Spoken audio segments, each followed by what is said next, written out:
Morning, everyone. Thank you for taking the time to be here today. I'm Steve Simon, Minnesota Secretary of State.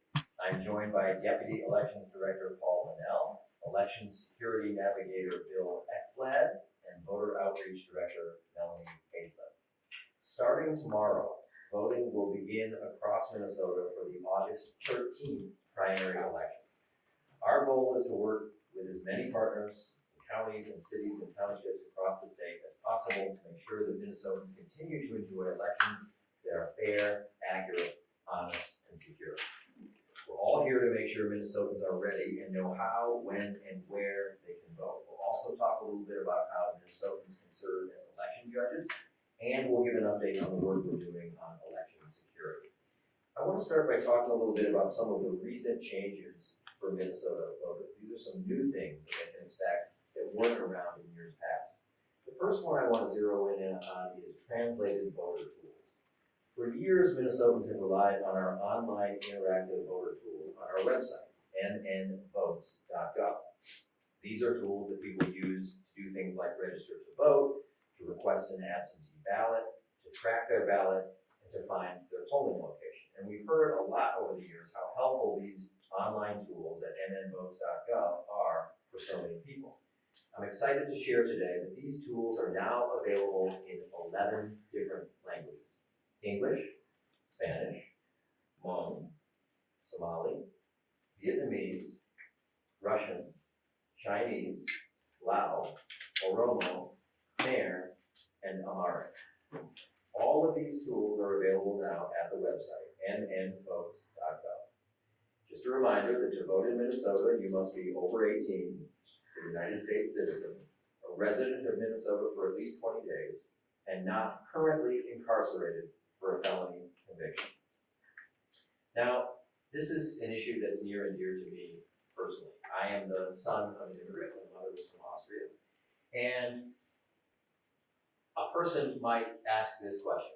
A person might say, look, you have to be a citizen to vote.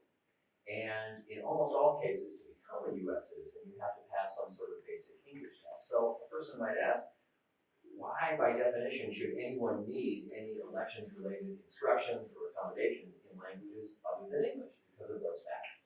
And it's a fair question, but I have two major answers to that. One is personal. As I said, I grew up in a bilingual household, and I know how this works in the real world. My mother was a fluent, almost accent-free English speaker. She could talk about any subject with anyone. But when it came to technical instruction of any kind, whether that was the refrigerator manual or a government document, my mom wanted that stuff in her native language. That's how I think all of us are wired. If you wanted to convey technical information to my mother, you had to do it in her native language, though she was fluent in English. The second response is historical, and I was taking advantage of the opportunity to trot this out. This is from the Minnesota Historical Society. It's under plastic for a reason.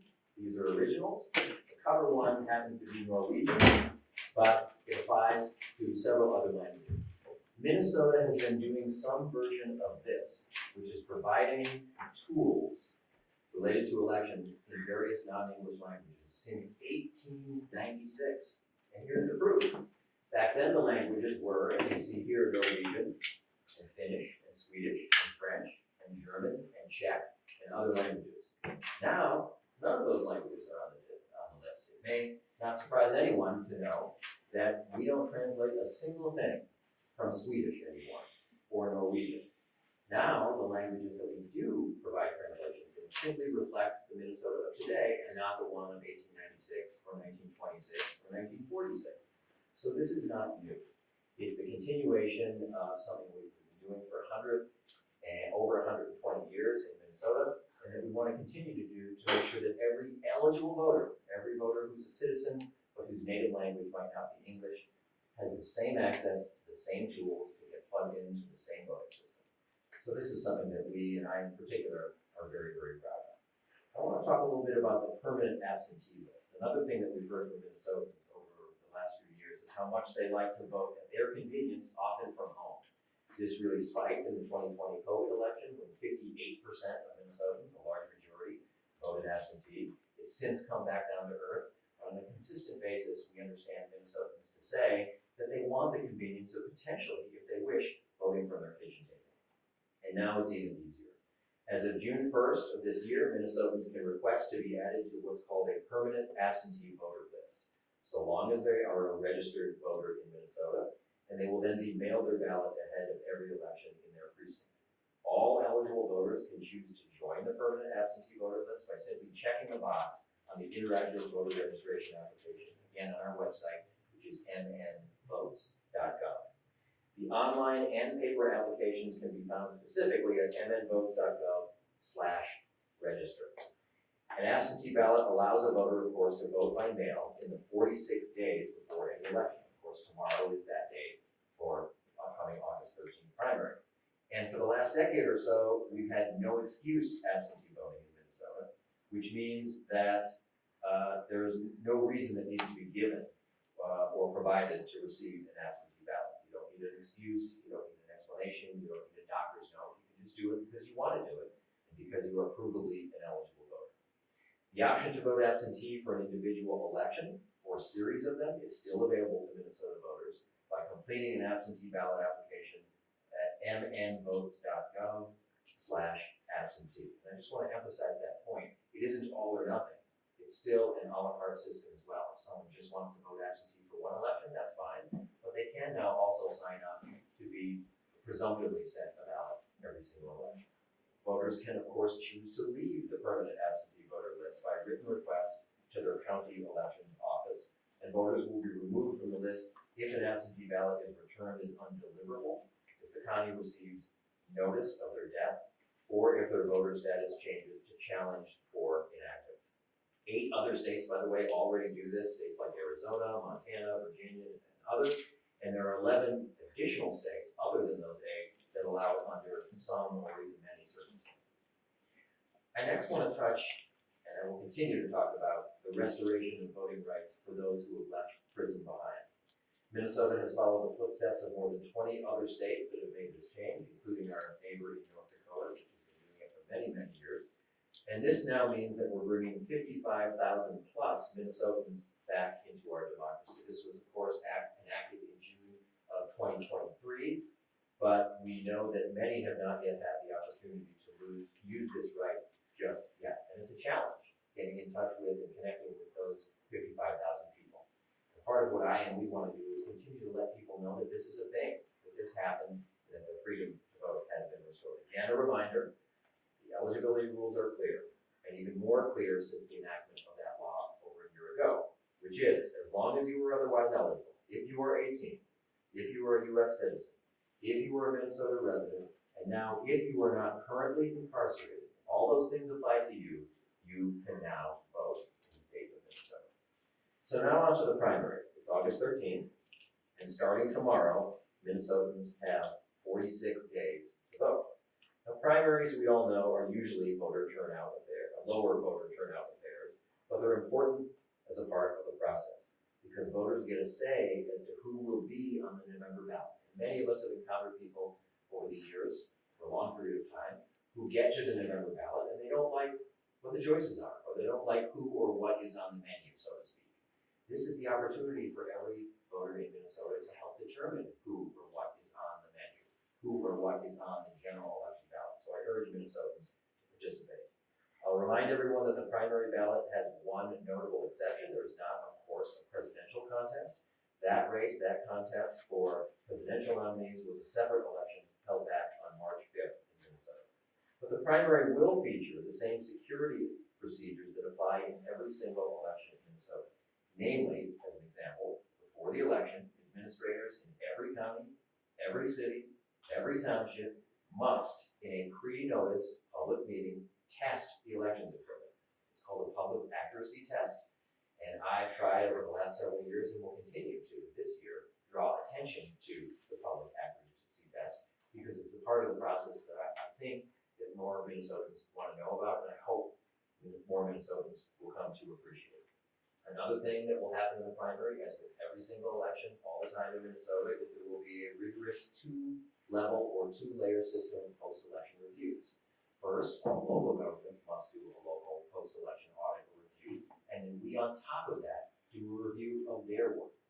And so that's another thing that I want Minnesotans to be aware of as we head into not only the primary election season, but the general election season as well. So at this point, I want to hand it over to our voter outreach director, Melanie Hazelip, and she's going to talk a little bit more about how Minnesotans can vote. Thank you, Melanie. Thank you, Secretary Salmon. As Secretary Salmon said, there are 3 ways for Minnesotans to vote in our elections. You can vote early by mail, early in person, or on election day in your local polling place. Early voting starts tomorrow, 46 days before every election, which means starting tomorrow, absentee ballots will be mailed to voters who have requested them. If you would choose to vote early by mail, you could go to mnvotes.gov to request your absentee ballot be mailed directly to you. You can fill it out at your kitchen table and then send it back with a prepaid envelope. You can also track your ballot once you put it in the mail to make sure that it goes all the way through the process to your local elections office to be counted. Just like you track your Amazon package to your doorstep, you can track your ballot all the way through to the local elections office that you sent it back to. We always remind people to make sure that their ballot is received by their local elections office by 8 p.m. on election day, otherwise it won't be counted. You can also vote early in person at your local elections office. You can go to mnvotes.gov to find out where your early in-person voting site is, and know that in the weeks leading up to the election, those sites will be open for extended hours, including the weekend before the election. As Secretary Salmon said, in the recent years, a lot of Minnesotans have discovered the convenience of voting early by mail or in person, and we expect those numbers to continue to rise. But we also know that many Minnesotans still prefer to vote in person on election day at their local polling place. Polls are open from 7 a.m. to 8 p.m. on election day, and you can go to mnvotes.gov to use our poll finder tool to find out where your local election polling place is. mnvotes.gov is really our one-stop shop for all of your elections questions and answers. You can go there to find out what's on your ballot, where to vote, order your absentee ballot, so many more things, elections calendar, any question that you may have about elections and voting, you can find at mnvotes.gov. But I also want to let you know that our elections call center is up and running. We have people on the phones right now answering calls. You can call 1-877-600-VOTE, 1-877-600-VOTE, and get a live person on the phone to answer any questions that you have about voting. We're always relying on our partners to help us get this information to Minnesotans across the state. We have community organizations that we partner with, businesses, nonprofits, foundations, educational groups, you name it. Anybody who's willing to partner with us in getting this information out to their communities, we're willing to partner with them, and we're always looking for more partners. So if you would like to partner with our office on doing this voter outreach work, please let us know. And then now I will pass it over to our Deputy Elections Director, Linnell. Thanks, Melanie, and good morning. My name is Linnell, and I'm the Deputy Elections Director with the Office of the Secretary of State. I've been an election administrator in Minnesota for nearly a decade at the state and county level. But I got my start in elections supporting international election observation missions in transitioning democracies in Africa and the Middle East. Through that experience, I saw firsthand the dedication and determination of national and regional election officials and local poll workers to administer an effective electoral process. These individuals worked tirelessly to run credible elections despite limited resources and truly challenging circumstances, including active civil conflict. Through the efforts of these election workers, voters were able to freely cast their ballots, many of them for the first time in their lives. This same commitment and dedication is exhibited by the hundreds of county and municipal election officials and the tens of thousands of election judges across the state of Minnesota. Our local election officials are the backbone of our state's exemplary election system. They put in long hours of training, preparation, and planning to ensure that the entire election process, not just election day, goes smoothly. And most importantly, they perform these duties with the highest level of professionalism and integrity. They work painstakingly to administer every facet of the election in accordance with Minnesota election law. Minnesotans should have confidence in their elections because of the many checks in the system, as Secretary Simon highlighted, the pre-election testing and the post-election audits among them. But just as important, Minnesotans should have confidence and trust in their elections because of the high integrity public servants from their communities that make it all happen. And right now, county and municipal election officials across the state are looking for election judges to help them administer the August primary and November general elections. Approximately 30,000 election judges will be needed statewide. This is one of the best ways for citizens to learn about and directly contribute to running elections in Minnesota and provide a great service to one's community. Election judges are paid positions, and all election judges receive training on the various duties and responsibilities prior to election day to prepare for their assignment.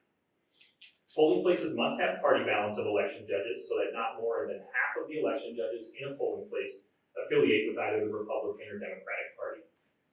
Election judges all sign an oath at the start of the day to perform their duties according to the law and in a fair and impartial manner.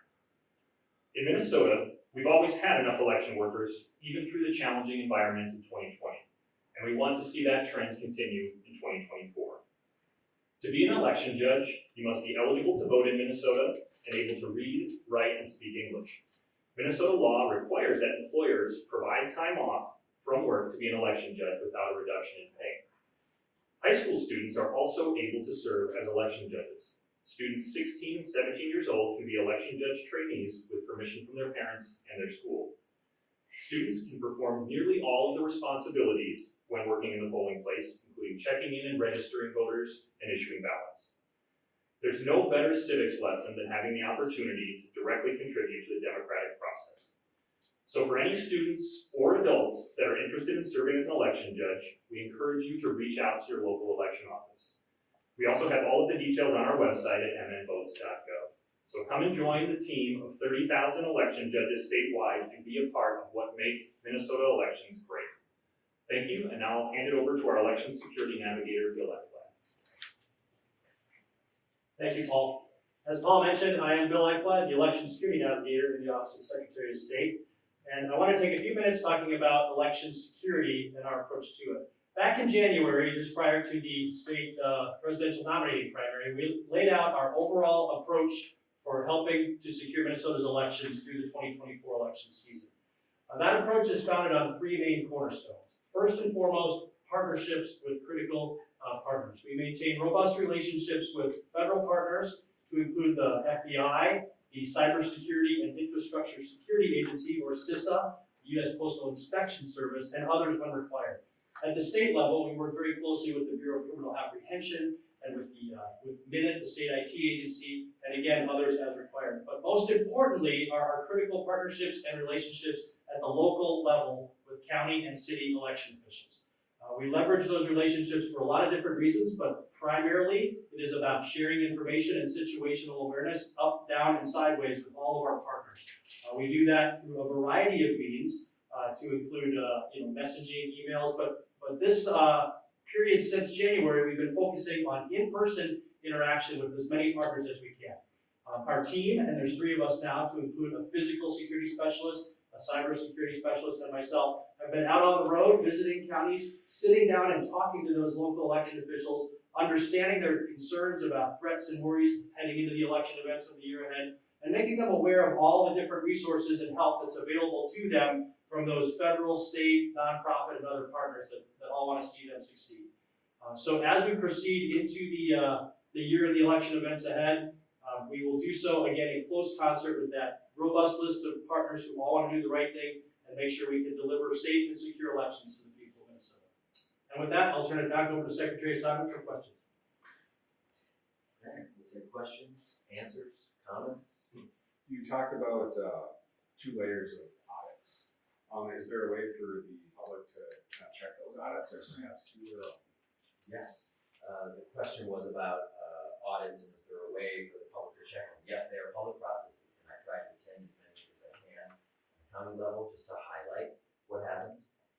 Anyone off the street can walk in and watch it. I remember after the last election going to Anoka County, for example, and it's totally open to the public, as is the very public hearing featuring me, justices of the Minnesota Supreme Court, and State District Court Judges It's known as the State Canvassing Board, where we launched that process of the second layer of review, where we literally have Supreme Court justices pulling slips of paper out of a transparent fishbowl, where we randomly sample a number of precincts in all 8 congressional districts to make sure we're doing that second layer of review. So yes, all of that is open to the public always. Can someone talk about if there have been any issues with disinformation yet? I know you're tracking that, and also possibly threats to poll workers. I know it's early, but has there been anything that's occurred so far? Right, so as to threats to poll workers, I will say that I don't know of any yet this year. I haven't heard of any, maybe others on the team have. And let me just say, and this is kudos to the legislature over many years, one of the advantages Minnesota has in terms of threats to poll workers, the actual people who come out on game day, on election day, the 30,000 that Paul Linnell was talking about, one of the things that puts us in a position of advantage in terms of poll worker safety is our very clear laws. I say clear because that clarity is absent from the laws in many other states. Whether you like the law or not, no one can say it isn't clear. It's crystal clear. In Minnesota, the only person who can come within 100 feet of a polling place is a voter, an election worker, or someone who normally works in that building, a church, a school, and the like. And even then, the law provides further clarity. Each major political party gets to send one person only, not a swarm of 20 or 50 or even 2. One person designated in writing can go to a polling place to be a challenger, but even then, the law is very clear. That person can't stand closer than 6 feet to any voter, cannot talk to any voter, and can only make challenges based on personal knowledge. Now, does that set of laws mean that nothing bad could happen? No. I would be foolish to guarantee that. It's not a guarantee. But it does put us in a real position of advantage. So to your question, no, we haven't yet heard about any of those threats in for example, the presidential nominating primary. We'll see in August and November, and part of what Bill's team does is make sure that we're augmenting on the physical security side as well. But that traditionally has put us in a place of advantage. Our polling places in Minnesota, all 3,000 plus of them, have normally been oases of calm, I would say, which is a good thing. The other question was about, I'm sorry. AI and disinformation. AI and disinformation, yes. I know of no notable AI-related disinformation incident. I don't know if anyone else was here. I had not heard about one here. But as to disinformation in general, it is a worry, as it is in every election, whether AI-driven or not. We have seen some examples of that. And just to define terms here, for me personally, when I talk about disinformation, I'm not talking about disagreement, obviously. I hope that's obvious. I would never say that someone's peddling disinformation because they disagree with me or criticize me or think the laws are bad or anything like that. But when someone says something that is just demonstrably untrue about the system as it is, not what it ought to be, which is always open for debate, 24/7, 365. But if someone mischaracterizes intentionally the system as it is, that's a problem. And let me give you an actual example. So, as many people know, we do a lot of things pertaining to elections in our office. One thing we don't do is count votes. The Office of Secretary of State does not count votes in Minnesota. That happens at the county and city and township level. And yet, if you were to do a 30-second Google search, you would find people out there saying that I, not just me, but my colleagues in other states, are lying back in a closed room somewhere with our secret algorithms, plotting and scheming to hike up the vote totals for the candidates we like and depress the vote totals for the candidates that we don't like. We don't do that. I don't even know how I would do that if I wanted to do that. We don't count votes. We simply don't. So those who spread that kind of myth are engaged in disinformation. That's not just about disagreeing with me or thinking I'm terrible or the laws are terrible. That's literally something we don't do. So that's one example of something that we have seen. I'm not sure what it means to say a poll challenger can only challenge based on personal knowledge. Yes. What does that mean? What type of knowledge is not personal? Yes, I'll give you an example that I frequently use. It isn't personal knowledge to say, I'm challenging that voter because I heard her speaking Spanish out in the hallway, and I just have a hunch or a vibe or a feeling that she must not be a citizen. She must not be eligible. That's not enough. What would be enough is something more focused. That's personal knowledge. I heard her in the hallway talking about how she's a citizen of Peru. That's personal knowledge, something you actually know. But hunches, speculation, guesses, vibes, bad feelings, that's not enough. And what does a challenge look like? A challenge looks like, and maybe Paul can speak, since he knows a little bit more, there's a process in the polling place where someone can say, I challenge her, or I challenge him, and I'm formally challenging that person's eligibility to vote. Paul, do you want to say a little bit more, since you've literally been on the front lines this year? Yeah, essentially the election judges would walk the voter who is challenged through a series of questions that the voter would have the opportunity to respond to. And if they're able to respond affirmatively and speak to their eligibility, they would have cleared that challenge and they would be able to proceed and vote. How often does that happen, sir? Anecdotally, very infrequently. It's not. But that is resolved at the polling place, that isn't a ballot that's separated to have some out of polling place challenge resolved and then the ballot counted. Correct, yeah, voters either eligible and they receive their ballot, or they're not eligible and they won't be issued a ballot after polling place. So does the challenger only have a short window of time to be able to challenge? Like say they had heard something and they bring this up after the fact they had already voted, that time has expired. Correct, there's a process in statute, it outlines the challenge process at the polling place on election day. There's a separate process in statute to challenge the eligibility of a registered voter. It follows a separate formal process that's laid out, but as far as on election day, it's then and there at the polling place. Steve, question, I know we're a little early, but do you in general have any sort of fears or concerns about the general election, given the kind of contentious nature of what's happening in the world and the, in the election, the debates tonight, and there's a lot of angst. Does that charge this any differently than any other general election? I'll say this, it's going to be and is an intense election year, in large part because it's a presidential election year. Presidential election years generally attract more attention and interest and intensity.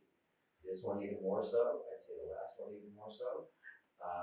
And so it's going to be intense, and I don't think intensity is a bad thing as long as intensity doesn't morph into insanity, right? We don't want violence, we don't want the threats of violence. And if I could wave a magic wand, as I've said before, I would wish for two things over the next 131 days, in case you were wondering. I wish for two things over the next 131 days. High turnout and low drama. That's what I want. High turnout and low drama.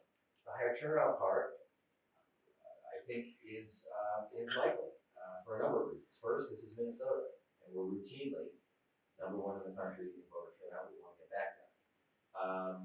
The low drama part, that's up to all of us. That's up to voters. That's up to others. That's up to campaigns and candidates, and we want to keep it low drama. So, do I have concerns? Sure, I do, in the sense that it's a presidential election like always. Do I have particular concerns with this one? Yes. I'd be foolish to deny that we live in a supercharged, highly polarized era.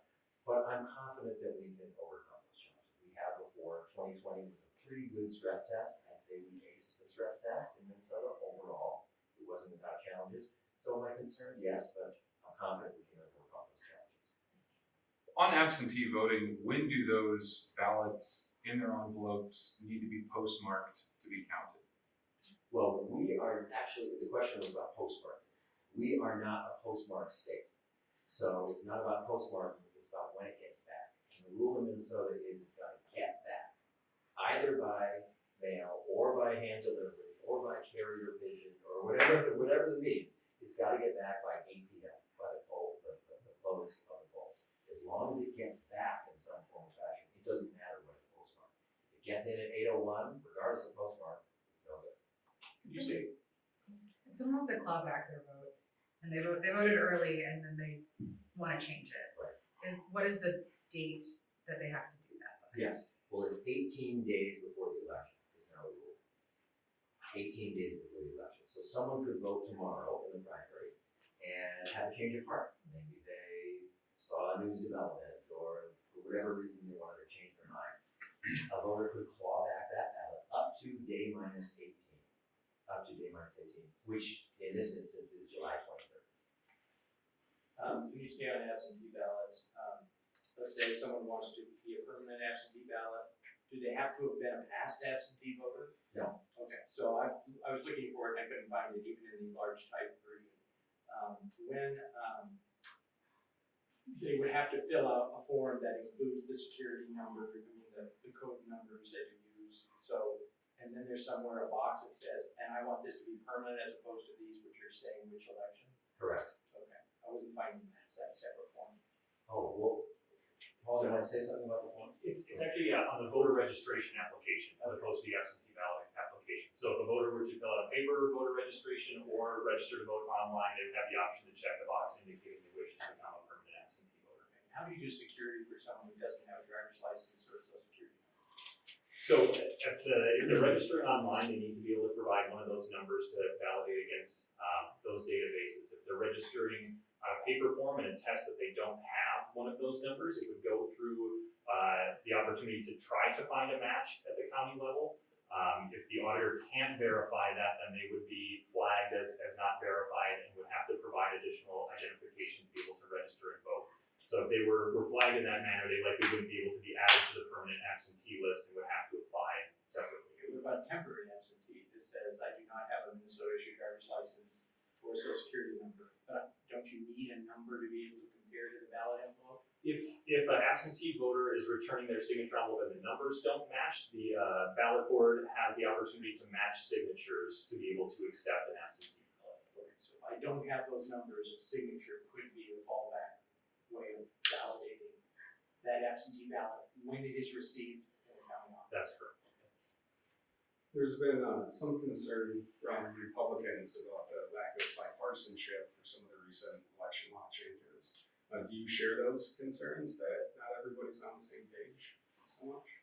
Every single one of the major reforms that passed this year and last year, to my knowledge, every single one of them are reforms that have already been adopted in other states of varying political complexions, so-called red states, blue states, purple states, and the like. So, for example, automatic voter registration. Minnesota, not a pioneer, not a trailblazer. We're happy to do it. A lot of us worked on it for a long time, but many states of varying political complexions have that.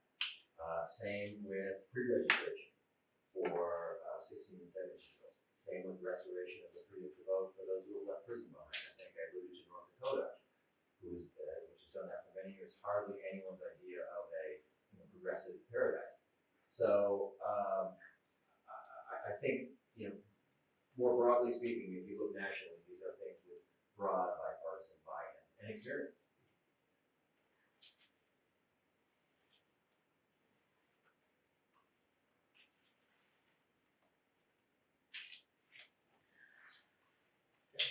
Can we make a date correction? So Yes. July 23rd is the deadline to register, to pre-register before the election.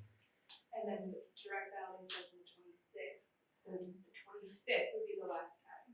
That's on me. Yes, that arithmetic in my head. Yes, thank you. That's what you just learned, remember the recording? July 25th. July 25th is the last day that Yes. The clawback date would be July 25th, not, as I strongly said, July 23rd. July 25th, my fault. Thank you. Okay. Thanks all. Thank you.